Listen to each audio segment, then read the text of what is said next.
scapularis itu yang sebenarnya kalau teman semuanya penting Ji ya, cuman yang paling penting itu yang paling sering ditanyakan itu sebenarnya rotator cuff, karena memang ada sendiri kelompoknya rotator cuff. Nah, rotator cuff itu teman-teman ingat lagi 4, nah ini yang ada bintang-bintangnya.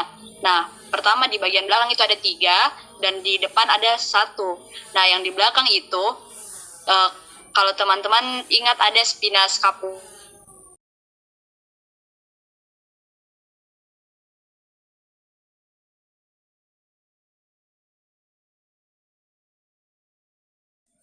Sorry nak, di mana tadi terpotong? Jejar kak. Ulang pada nah. Jadi tadi yang saya bilang rotator cuff, nah kenapa dia dibilang rotator cuff itu satu kelompok semua, karena semua origonya di scapula, baru insersionya ada di humerus. Terus yang di belakang itu ada 3, yang di depan itu ada 1. Nah, yang di belakang itu namanya supraspinatus karena di atas spina, infraspinatus karena di bawahnya spina, sama ada teres minor. Yang di depan itu subscapularis. Nah, itu paling seringnya tanyakan rotator cuff. Fungsinya apa kalau rotator cuff? Namanya saja rotator cuff. Cuff itu kayak penahan toh.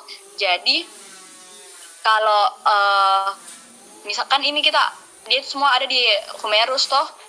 Nah, kan artikulasio humeri atau artikulasio glenohumerata itu bisa terputar-putar, bisa berotasi. Nah, itu kan begini toh antara os humerus dengan cavitas glenoidalis. Nah, itu kan rawan bisa dislokasi, bisa berpindah tidak sesuai tempatnya. Makanya ada otot rotator cuff yang biar menjaga biar ini artikulasio glenohumeralnya, humerusnya itu tetap pada tempatnya, tidak berpindah dari cavitas glenoidalis itu nah. Nah, terus ini paling pertama nah, yang regioscapula, paling belakang itu ada musculus trapezius. Ini penting sekali ini ya, paling belakang, paling besar.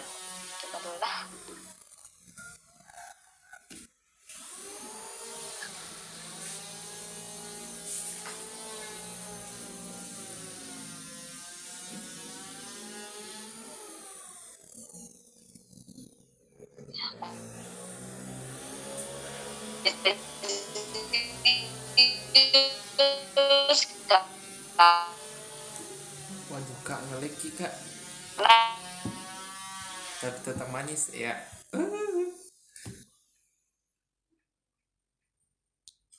Kontraksi.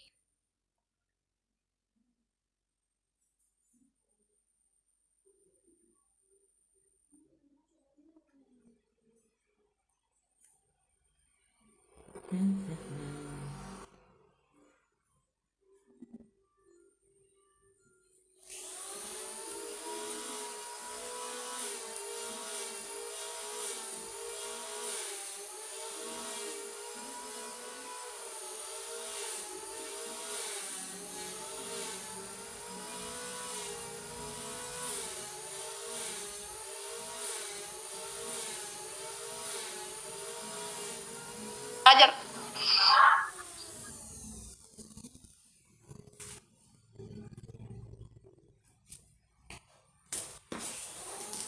Sorry nah, pindah tempat kak, jelas. Sorry.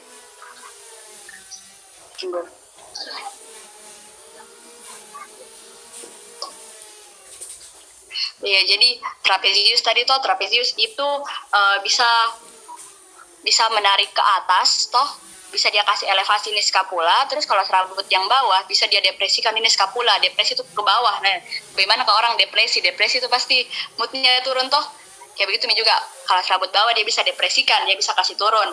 Yang atas bisa elevasikan, terus yang ini bisa menarik ke dalam. Namanya itu apa? Namanya retraksi. Nah, terus ini musculus deltoideus. Jadi ini juga paling sering juga ditanyakan karena deltoid itu memang deltoid itu yang bentuk bahunya teman-teman baru besar sekali gitu, jadi kentara sekali ji. Kalau ini paling superficial dan paling kentara ji kalau teman-teman mau perhatikan. Nah, terus ini ada beberapa parsnya toh. Nih,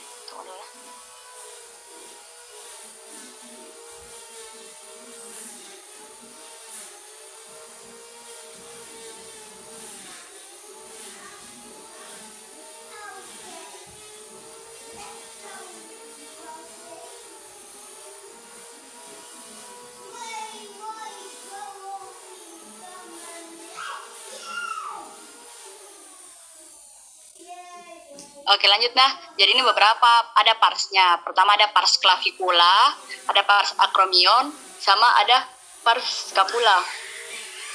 Nah, pars scapula itu ingat nah ada tiga parsnya. Nah semuanya itu kemana ke tuberositas di humerus. Nah kalau untuk fungsinya deltoid ini bayangkan nih kalau menarik dia bisa Dada mau unmute kira-kira bisa apa? Karena banyak sekali parsnya jadi banyak juga fungsinya nah bisa fleksi banyak sekali intinya ya bisa fleksi bisa ekstensi bisa abduksi toh bisa rotasi intinya karena dia banyak parsnya jadi bisa menarik kemana-mana dia bisa kasih fleksi kasih ekstensi tapi ini fleksi di artikulasio glenohumeralna bukan di artikulasio kubitinya. Terus ini levator scapula itu levator scapula bisa didapatkan kalau trapeziusnya diangkat pigi dia bukan pas bagian superficial dia masuk di bagian profunda. Nah kalau ini dari namanya saja toh elevasi scapula levator scapula jadi bisa mengelevasi scapula tuh Ji. Dan di mana insersionya nih spina pas di trigonum spina scapula. Kemudian rhomboideus itu ada dua ada minor mayor ini mirip sama teres toh ada teres minor teres mayor dan sama-sama minornya itu di atas. Kenapa dibilang minor karena lebih kecil toh ini rhomboideus minor ini rhomboideus mayornya lebih banyak toh ini. Kenapa dibilang rhomboideus karena bentuknya segi empat. Nah di sini semua insersionya di mana di scapula di margo medialis margo vertebralis rhomboideus minor di trigonum spina scapulanya toh. Jadi bayangkan nih kalau dia bisa kalau dia berkontraksi dia berarti menarik scapula ke dalam toh jadi dia bisa retraksikan scapula. Kemudian ini tadi masuk ke rotator cuff supraspinatus infraspinatus ini teres mayor. Nah ini teres mayor tidak masuk yang masuk itu teres minor. Nah terus oh iya kenapa alasannya teres mayor tidak masuk di ini tidak masuk di apa namanya tidak masuk di rotator cuff. Ada yang tahu kenapa alasannya tidak masuk di rotator cuff? Karena tidak berada pada bagian scapula kak. Iya.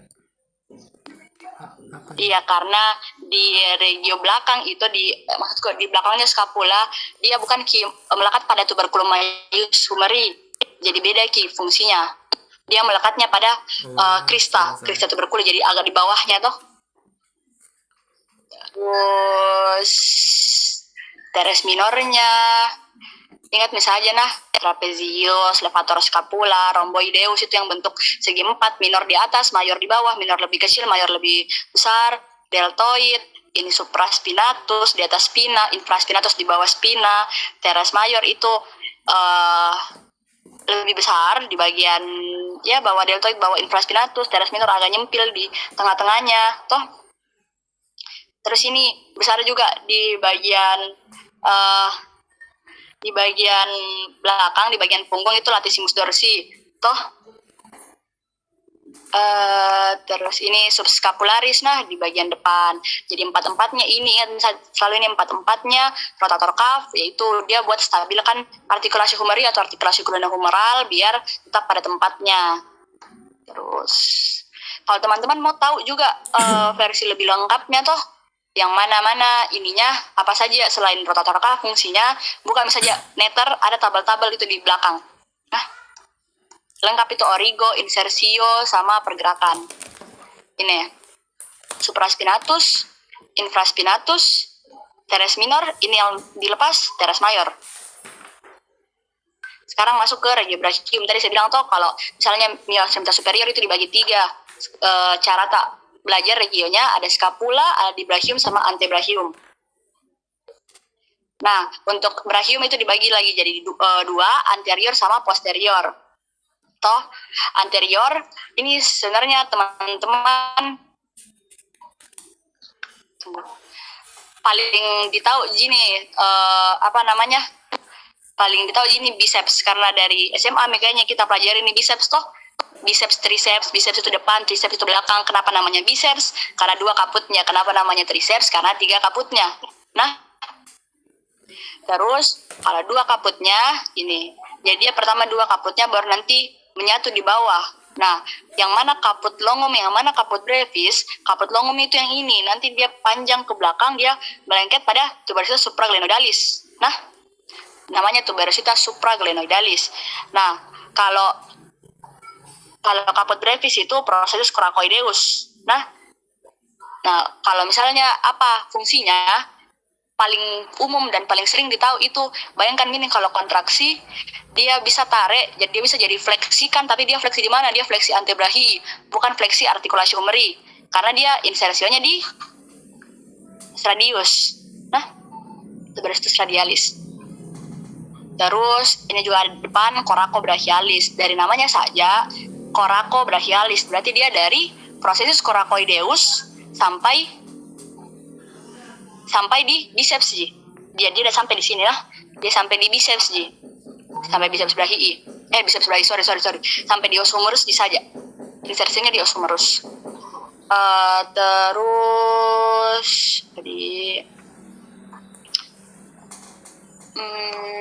jadi dia tuh kalau coraco karena dia tidak sampai di artikulasi cubiti, dia tidak sampai di os radius, jadi dia fungsinya di artikulasi humerinya.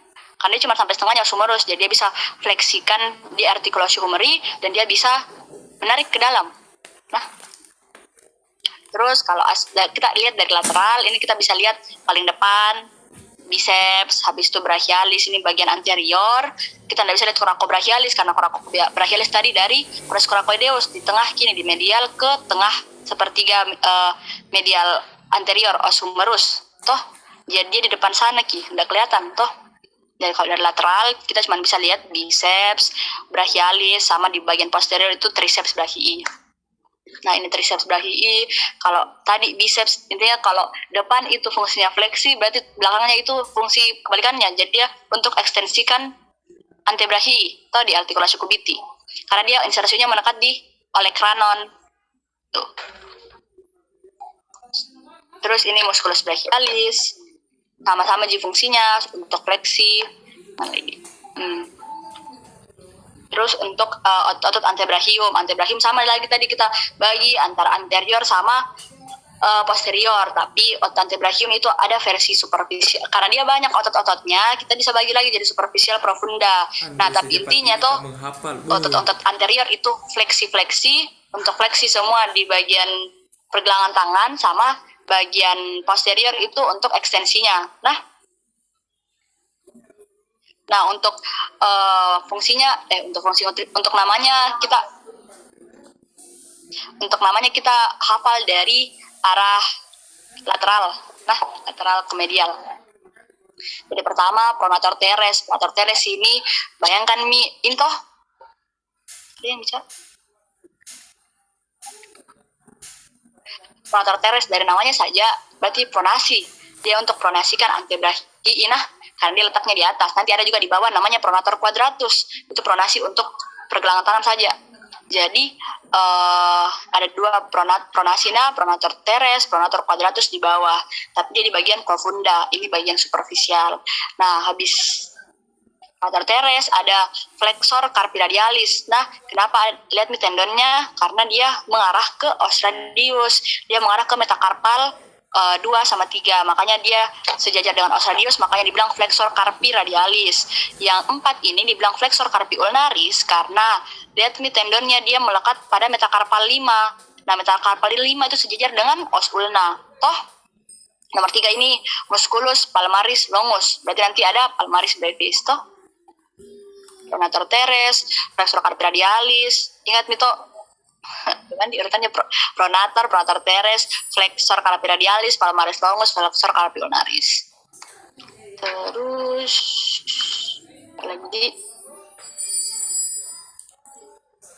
oh iya ini, mana?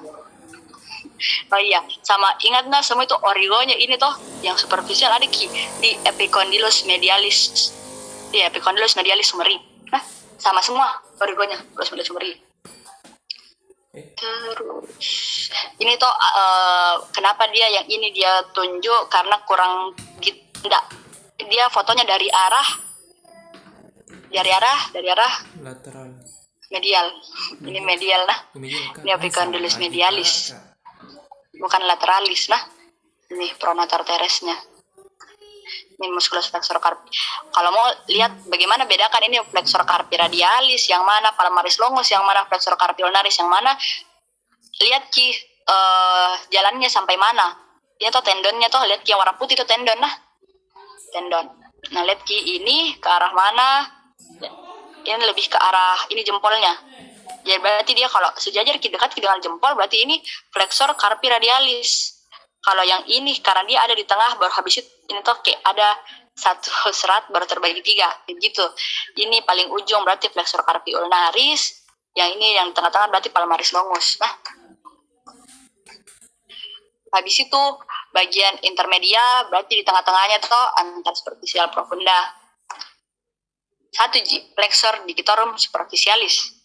Nah, karena namanya saja digitorum itu apa? Jari-jari. Nah, jadi ya karena nanti kalau teman-teman lihat ada itu namanya polisis itu untuk ibu jari, berarti digitorum itu untuk 4 jari yang lain. Nah, jadi fleksi untuk 4 jari yang lain.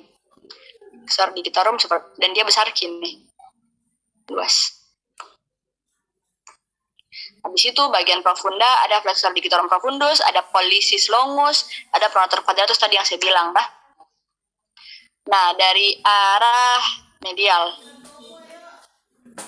Dari arah medial ini ada flexor digitorum profundus, ada flexor polisis longus, dan di sininya ada pronator quadratus. Nah, kalau pronator quadratus itu untuk pronasi tapi di bagian pergelangan tangan. Kalau pronator teres tadi untuk mulai dari antebrachium. Nah, flexor digitorum profundus sama juga untuk fleksi jari-jari. Musculus flexor polisis longus berarti fleksi untuk ibu jari. Terus untuk posterior, kita ke posterior dulu lah. Kan tadi sudah itu terus antebrachium posterior lah. Tunggu dulu dah, izin dulu beberapa menit.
Wih, tak terasa sudah 19 menit leh. Ada apa gerangan?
Oke, lanjut nah. Sorry tadi. Terus iya, apa tadi mau aku bilang?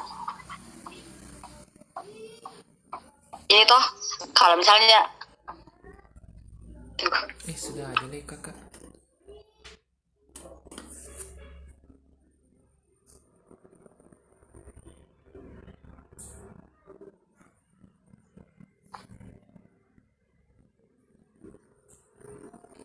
Oke, lanjut nah. Flexor digitorum superficialis toh. Kalau bagian superficial itu ini fleksi. Mau kasih yang bagian kenapa apa bedanya flexor digitorum superficial dengan flexor digitorum profunda. Nah, kalau flexor digitorum superficial itu dia fleksikan 4 ini jari, toh 4 jari itu di bagian artikulasi phalanx proksimalnya nah. Bagian proksimal. Profunda itu dia lebih panjang ke tendonnya, makanya dia sampai ke distal. Jadi kalau flexor digitorum profunda itu dia bagian kayak gini. fleksikan bagian distal dah, artikulasi phalanx distal. Nah, kalau sama juga kalau misalnya kayak ini pollicis toh. Kalau ini tuh flexor pollicis longus, nanti kalau teman-teman lihat di bagian tenar ada flexor pollicis brevis. Nah, karena namanya longus toh berarti dia lebih panjang ke tendonnya, makanya dia sampai ke di sini lah, sampai ke artikulasi phalanxnya. Tapi sebenarnya kalau ibu jari satu itu tidak ada proximal distal karena phalanxnya cuma ada 2. Toh di sini sudah metakarpal. Jadi flexor pollicis longus itu untuk artikulasi interphalangealisnya. Kalau untuk brevis itu artikulasi metacarpo phalangealis. Nah, ini bagian posteriornya antebrachium. Berarti untuk otot-otot ekstensor. Nah, pertama dari arah lateral ini. Arah lateral nah. Pertama ada brachioradialis, dari namanya saja berarti dia dari brachium, berarti dia dari lengan atas ke os radius. Jadi dia fungsinya bukan di pergelangan tangan sini. Nah, kan rata-rata kalau teman-teman lihat di antebrachium itu dia kerjanya di pergelangan tangan, tapi ini tidak, karena dia cuma sampai di os radius, dia tidak sampai di pergelangan tangan, dia tidak sampai di metakarpal, toh. Jadi dia ini fungsinya cuma membantu fleksi kayak gitu. Terus 2 ini apa, extensor carpi radialis longus. Kenapa namanya radialis? Kenapa namanya radialis? Sama juga tadi, karena kalau kalian telusuri ini tendonnya dia di metakarpal 2 dan 3 sejajar sama os radius. Toh kalau misalnya teman-teman tanya extensor carpi ulnaris ini paling ujung gitu, tetap sama kayak tadi tuh. Kalau flexor carpi ulnaris itu di mana? Paling medial.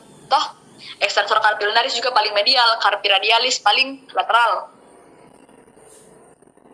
Ini extensor carpi radialis longus, extensor carpi radialis brevis. Kemudian nomor 4 sama juga tadi kan ada flexor digitorum. Juga ada extensor digitorum.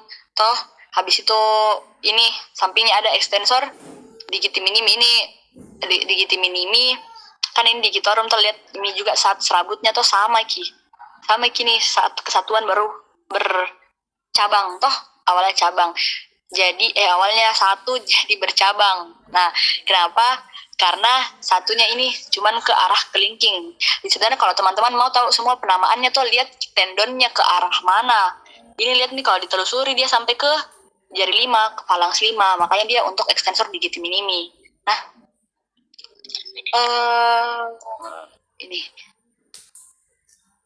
ini toh brachioradialis, karena lihat nih dia tuh dari brachium bukan dari os humerus. Sebentar sekali itu brachioradialis kita bedakan dengan otot-otot ekstensor yang lain, karena ini yang lain tuh mulai dari epicondylus, ini tidak, ini mulai dari os humerus toh, os humerus brachioradialis. Terus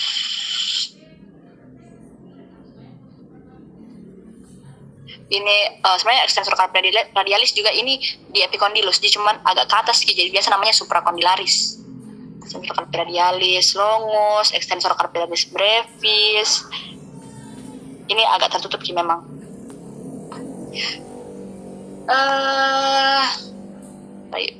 Profunda itu masuk mulai profunda.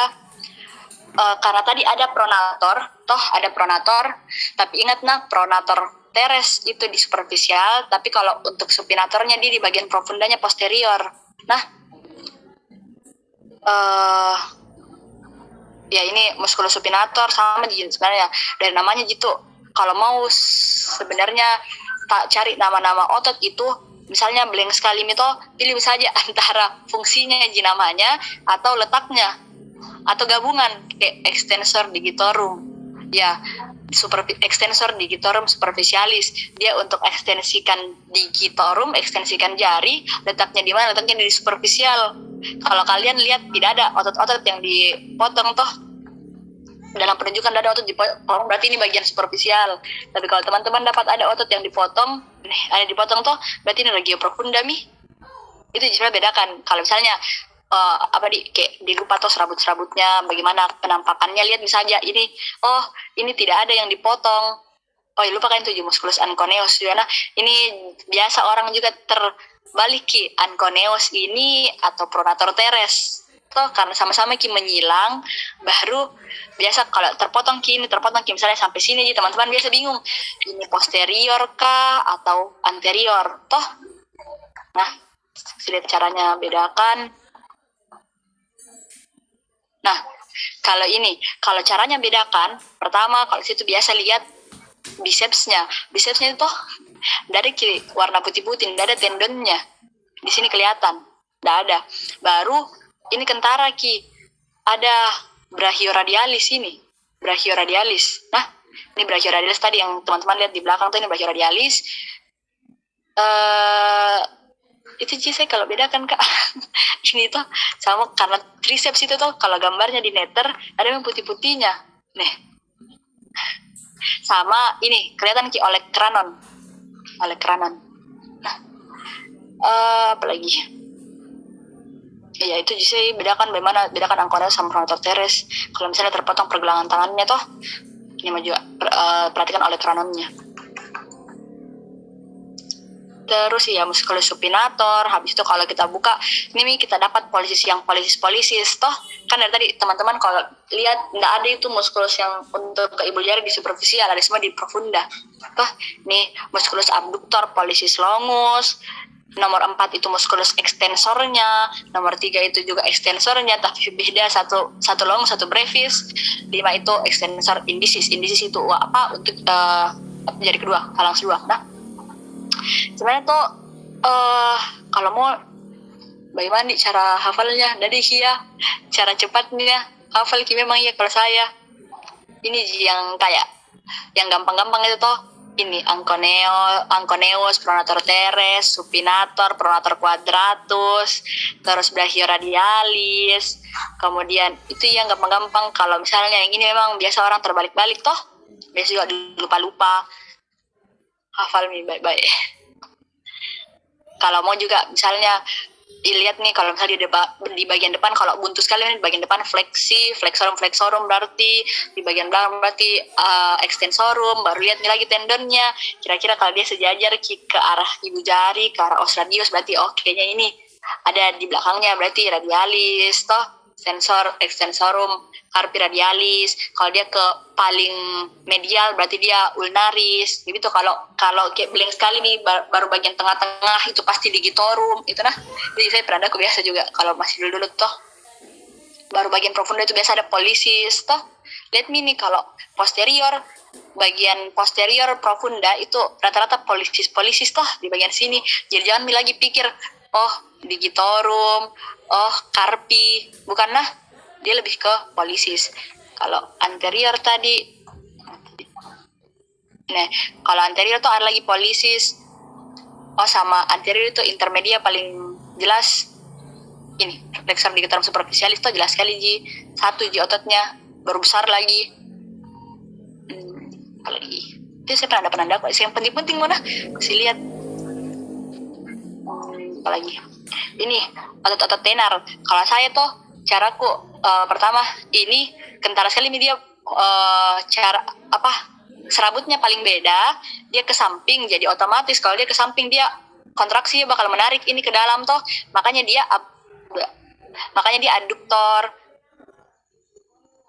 Terus nomor 2 ini oh iya, sama otot tenar sama hipotenar itu caranya hafal. Kalau saya paling luar itu abduktor, habis itu di bawahnya ada flexor, habis itu ada opponens. Begitu juga untuk digiti minimi, ada abduktor, flexor, opponens. Ini opponens toh, abduktor kalau dibuka ini ada flexor baru opponens. Tapi beda, satu namanya polisis karena ibu jari, kalau di hipotenar. Nah, itu nomor 3 apa? Nomor 3 untuk abduktor. Habis itu kalau ini dibuka ada, kita dapat flexor. Habis itu ada opponens. Abduktor, flexor, opponens. Itu nah. Jadi paling luar abduktor, flexor, opponens. Dan juga abduktor, flexor, opponens. Sisa belakangnya diubah. Satu polisis, satu digiti minimi. Nah. Nih. Abduktor, flexor, opponens.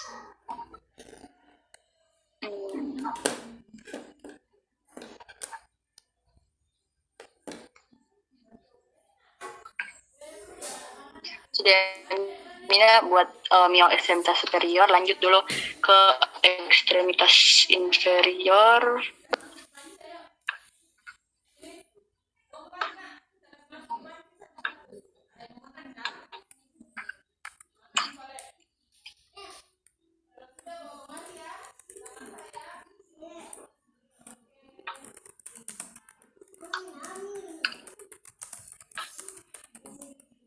Di grup